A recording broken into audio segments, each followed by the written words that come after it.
एक बार भगवान विष्णु ने लक्ष्मी जी से कहा कि देवी, पृथ्वीवासियों में भक्ति बहुत बढ़ गई है।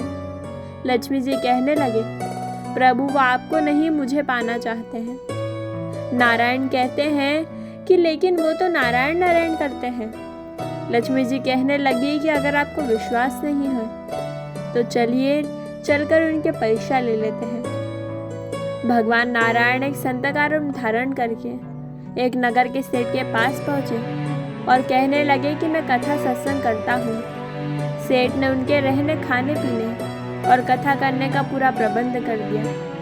अगले दिन थोड़े ही लोग कथा सुनने आए। दूसरे दिन भक्तों की संख्या बढ़ने लगी। संत जी के कथा की प्रसिद्धि हुई तो तीसरे दिन बहुत भीड़ बढ़ गई। अब माता लक्ष्मी विचार करने लगी कि अब मुझे भी चलकर देखना चाहिए। लक्ष्मी जी एक घर के बाहर पहुंची तो घर की मालकिन घर को ताला लगाकर कथा श्रवण करने जा रही थी। लक्ष्मी जी कहने लगी कि बेटी, मुझे थोड़ा पानी पिला दो।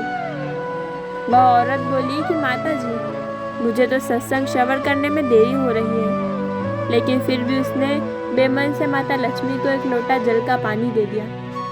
जब लक्ष्मी माता ने उसे लोटा वापस किया तो वह सोने का हो चुका था। सोने का लोटा देख वह औरत उत्साहित होकर कहने लगी, का माता जी, आपको भूख भी लगी होगी तो खाने को भी कुछ लाती हूँ। उसके मन में चल रहा था कि खाने की प्लेट, कटोरी, चम्मच वह सब भी सोने का हो जाएगा। लक्ष्मी माता कहने लगी कि नहीं बिटिया, तुमको कथा श्रवण करने में देरी हो जाएगी, इसलिए रहने दो। वह औरत बेमन से कथा सुनने चले गई। वहां जाकर उसने चमत्कारी बुढ़िया के बारे में सब औरतों को बता दिया। धीरे धीरे बहुत सी औरतें चलते सत्संग में माता जी के दर्शन करने के लिए उठकर चली आ गई। माता जी जिसके घर में भोजन करती, जल पीती, उसके बर्तन सोने के हो जाते। माता जी की प्रसिद्धि बढ़ गई और भगवान विष्णु जो कथाकार के रूप में धरती पर आए थे, उनकी कथा सुनने वालों की संख्या कम होती थी।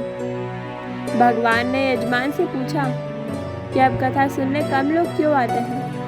तो उन्होंने कहा कि नगर में कोई चमत्कारी बुढ़िया आई है। जिस भी बर्तन में खाना खाती है, पानी पीती है, वह सोने का हो जाता है। भगवान समझ गए कि लक्ष्मी जी का आगमन हो गया है। अब जिस सेठ ने विष्णु जी के रहने, खाने पीने, कथा की व्यवस्था की थी, वह भी माता चमत्कारी के पास पहुंचे और कहने लगे कि आप मेरे घर पर क्यों नहीं पधारी?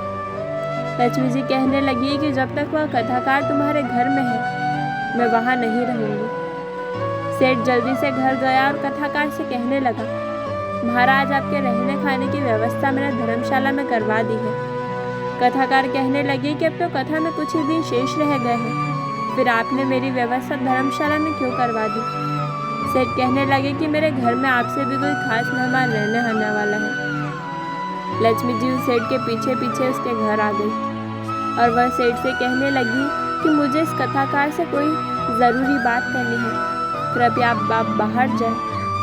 सेठ के बाहर जाते ही लक्ष्मी जी कहने लगी कि क्यों प्रभु, मैंने आपसे कहा था ना कि ये भक्ति आपको पाने के लिए नहीं, मुझे पाने के लिए कर रहे हैं। भगवान कहने लगे, लक्ष्मी माना तुम उचित कह रही हो, लेकिन तुम यहाँ पर तब आई जब मैं नारायण संत के रूप में जहाँ पधारा, और जहाँ संत कथा करते हैं, धार्मिक अनुष्ठान करते हैं, वहाँ लक्ष्मी स्वयं ही चली आती है।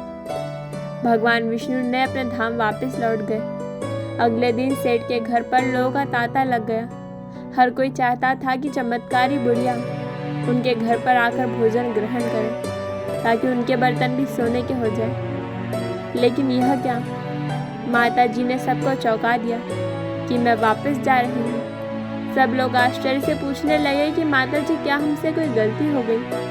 माँ लक्ष्मी कहने लगी कि मैं वहीं रहती हूँ जहाँ मेरे नारायण रहते हैं। आप लोगों ने नारायण को पहले ही भेज दिया। नारायण के बिना अकेले जहाँ मैं यहाँ कैसे रह सकती हूँ? इतना कहकर लक्ष्मी जी अपने धाम चले गई। अगर माँ लक्ष्मी की कृपा प्राप्त करनी है तो नारायण की भक्ति करें। लक्ष्मी जी स्वयं ही पीछे पीछे आकर चले आएगी, क्योंकि लक्ष्मी जी नारायण के साथ ही रहती हैं। जय श्री लक्ष्मी नारायण।